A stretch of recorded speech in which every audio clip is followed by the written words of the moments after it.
Welcome aboard. It's Captain G with another solo playthrough announcement.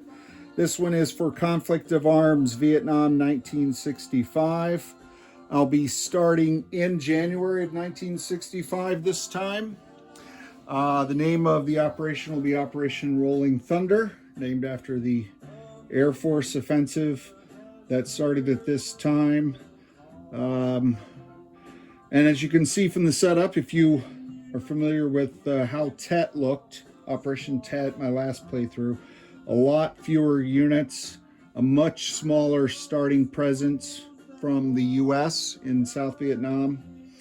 And they're starting the mobilization. They've maxed out all the deployment zones for this game.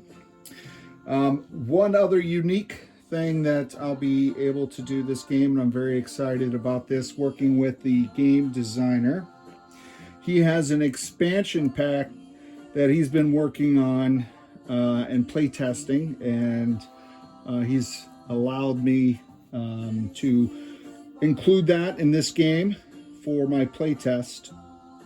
So what I have here are 5 South Korean Marines.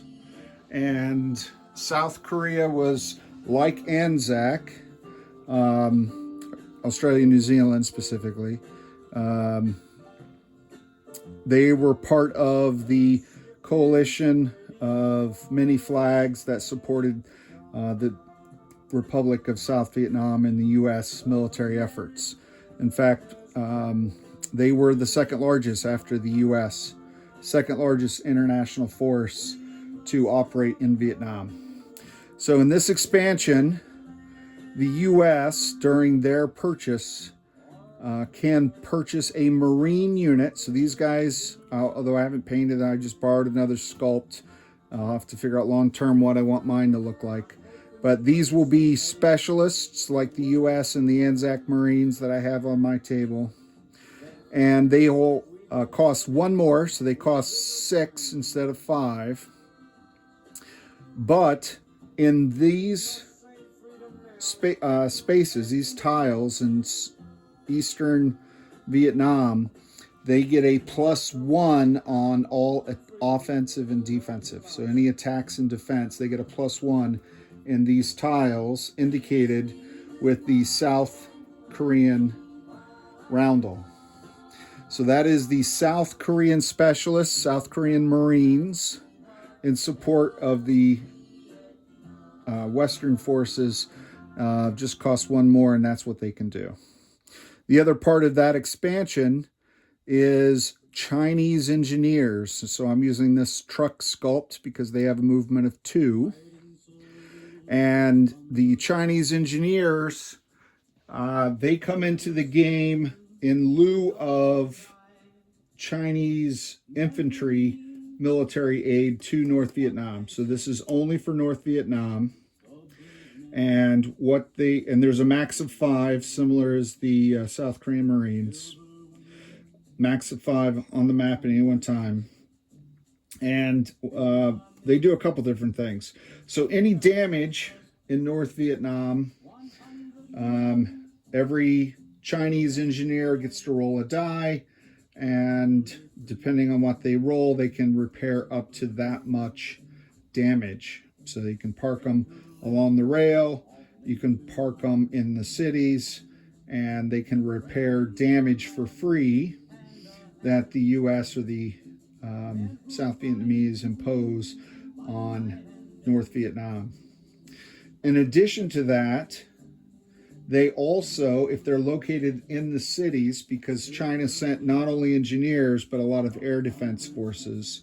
So to represent that, the designers included in this expansion pack that if the engineer is in a city, any air defense units purchased while it's there cost 1 less. So you get to save on your air defense and your SAMs by having the Chinese engineers in the cities.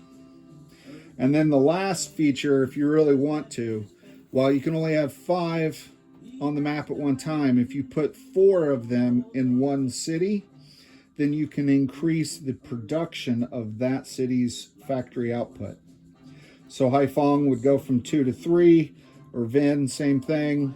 You could produce up to 4 units in Hanoi if all 4 of the Chinese, or 4 out of the 5 Chinese engineers were located in Hanoi. So I'm very excited to test this expansion and provide some feedback to the game designer. So I appreciate him sharing with me that expansion and those rules, and allowing me to do this playtest. The other playtest that we are doing, and this is new even for him, it's something he and I discussed. I'm a big fan of the Firebase. Absolutely love the Firebase concept, and it can be built by either North Vietnam or either of the Western powers. And with the Firebase capability is the long-range artillery attack up to 2 tiles away on offense. So what we're playtesting here is defensive fire. So if you know anything about Vietnam, units in contact would often call for artillery support when they were attacked. And that defensive artillery fire would keep the attacking VC or NVA forces at arm's length and allow the U.S. forces or South Vietnamese forces to disengage if need, evac, get in more supplies, whatever they were doing. So defensive fire on the fire bases. So that's what we're going to be testing, as well as the South Korean engineers and South Korean Marines and the Chinese engineers. So look for Operation Rolling Thunder to be starting probably in a couple weeks. I still have some things that I need to do to prep for it. And thanks for watching. This is Captain G, over and out.